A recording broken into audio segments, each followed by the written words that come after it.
afternoon, YouTube. Ferret Face Tail Productions here. So, today we're going to do a little review of the Cycra, I don't know how to say this dumb name, but these are the Rebound handguards. So, these are a little bit different. They're like a flag style handguard, except the metal piece kind of bends outward unlike these do. So it's supposed to be harder to break them, and they're solid metal. You can see on the beta, I already broke one of the stock El Cheapo handguards off, we can see, which were surprisingly more durable than I thought they were going to be because they're pretty flexible plastic, so you can kind of bend them quite a ways. But obviously my left side here decided to let go, so I decided to pick these up. For whatever reason, I kind of like the look of the flag style handguards. I know they don't offer quite as much protection. These are supposed to be more rigid, and I know Hermit's a fan of these, so I decided to give them a try. And but I like to drop bikes, so we'll see how long they last. And of course, we'll give some feedback to the company if they break or whatever else. But they're supposed to be super easy to install too. But yeah, I'm just kind of fixing a few things on the beta. I hit a tree in my last single track video. I think if you watched that one, go check it out. It was a fun video.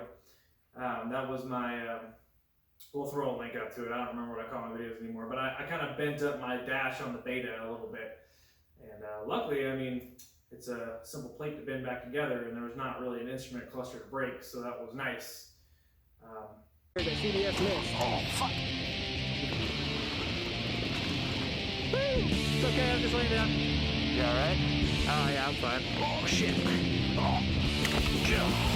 Oh. It's like...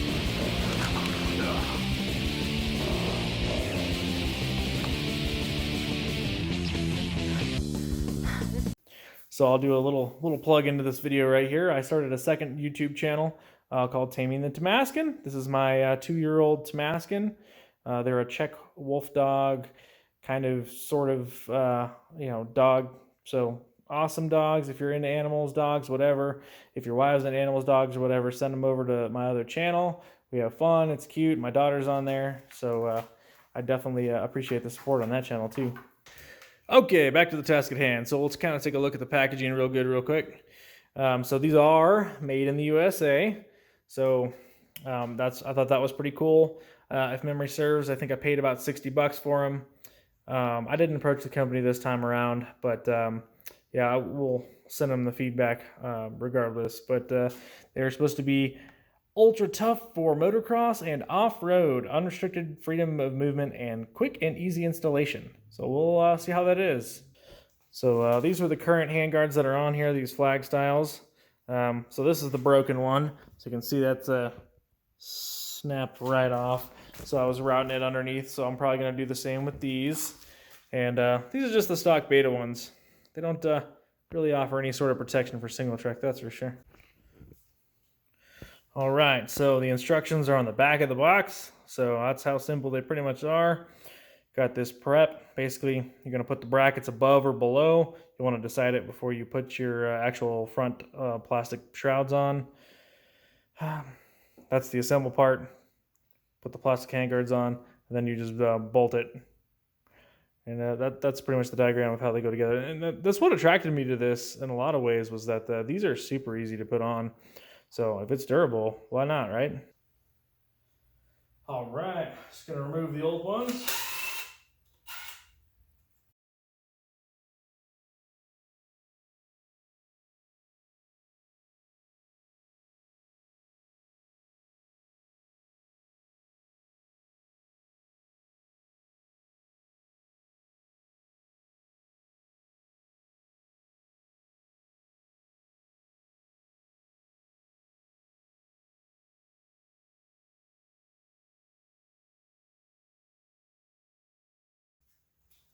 So these are the mounting brackets. So you can see here that these, there are 2 mounting holes on it, and it bends out backwards, or at least it's supposed to. So if you had it mounted up like this, then yeah, it would be mounted on the other side, obviously. But so the idea is when you drop it, so the idea is when you drop it, it just bends out backwards. That's the idea. We'll see how good that works in practice, I guess. But given that I'm going to be mounting it this way, so it does the same thing, more than likely at least, we'll make sure that idea works for both. I think I got plenty of space on this side. Probably not. I probably do have enough space on this side. The controls are a little in the way, so I'll have to move them. I'll just go ahead and loosen that now.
All right, I'm gonna leave them kind of loose right there. That way I can put the front screw on and see kind of where it's gonna be looking. But it feels pretty good. I think these are gonna mount up nicely. I'm just not sure. These brackets are metal, but I'm just not sure how well it's gonna hold. My kind of reasoning behind, yeah, I think I should probably go a little lower. My kind of reasoning behind putting in the mounting bracket on top is if you drop it, that force is going to push this that way. You know, of course, if it hits real good on the side, it's probably going to matter. But the ground's going to be coming up too, so I kind of figured if you mount these upside down underneath your brake lever or clutch lever in this case, or brake lever, yeah. So you mount these underneath your brake lever, clutch lever, whatever. The force pushing up may snap it right off. That's kind of what I think. Like if I drop it and this just gets bent up, that won't bother me too much. But they do feel pretty sturdy, like as far as if you hit a tree or something. When I tighten that down, I think it'll be pretty good. But I guess we'll see here.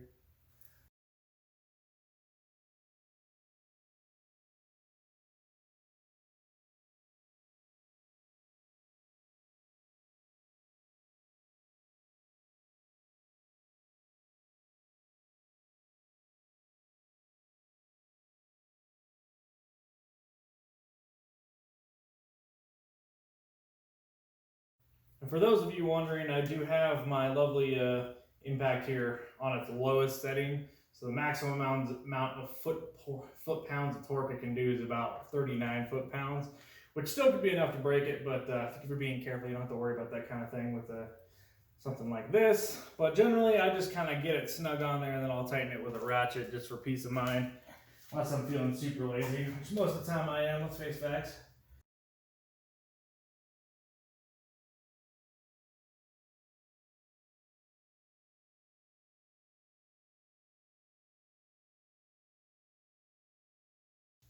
Alright, so for our next piece of installation, they actually have these pretty little covers here, and I actually have screw or Phillips based or flathead based for the plastic covers. That's kind of nice, very convenient. Although, you know, at this point, since you already had Allen out, they might as well just went with the Allen head or hex head, I guess. But I think these would be easier to replace. But I don't think these would be the first thing to break, to be honest. So you're going to take your lovely little plastic piece here, and then you're going to take two of your little colored washers for the outside.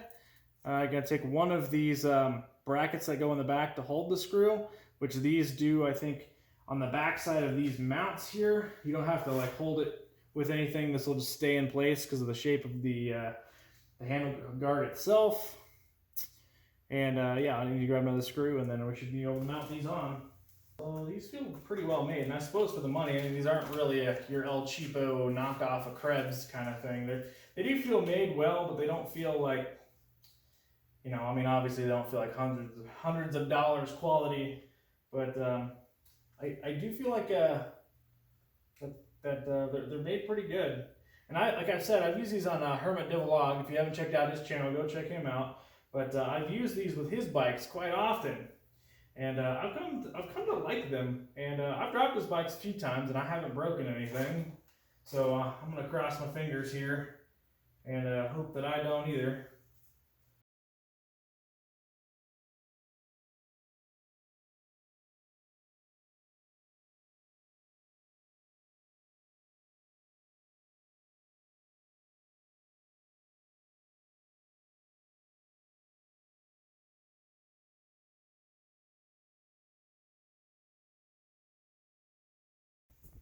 All right, so now that we got them on here, we'll take a close-up look at how these things look and function here, I guess. So like I said, I mounted it over the top. They're pretty snug. They are metal. This is not plastic, which is nice. Now this part on the inside is plastic. Up here is all metal, so I don't know. We'll see how that all kind of fares out. But so when you drop it, the idea is that this just folds out of the way. That's how much it folds out, and then it rebounds back. So I guess that's why I call it the rebound. And I think they look pretty decent. They're pretty far away from the handlebars, but yeah, I mean, I think that's a pretty simple and easy job. All right, guys. Well, it was a pretty simple and easy project, so hopefully you enjoyed, or this was something a little bit different than you've seen before, possibly. But yeah, we'll see how these hold up. I'll do an update review. Of course, if we break it off, we'll come back, and that may not be the fault of the product, but yeah, I think they look pretty decent. We'll see how they hold up. They were super easy to install, no doubt about that. I mean, the grand total of 4 screws each side, so 8 screws total gets that on there. So I think just about anybody could do that. And they do feel built pretty well, so I've got some faith in these holding up at least a few trips out and keeping my hands protected. They're way more stout than the El Cheapo ones that came with the bike. So to kind of give you an example here, this is the stock one, and this isn't even trying. Like you can bend and flex it. Anybody who has a Beta knows how El Cheapo these are. It's a nice touch. I'm glad they include it. I think it's better than nothing, but these are a huge step up. Like I said, I think I paid $60 or $58 or $55, between $50 and $60. It's hard to remember. Thanks for watching, guys. I'll catch you next time. Be sure to like, subscribe, share my videos. My next video coming up, we're going to be doing a little bit of a giveaway, so be sure to keep track of that. I got something that should be pretty cool.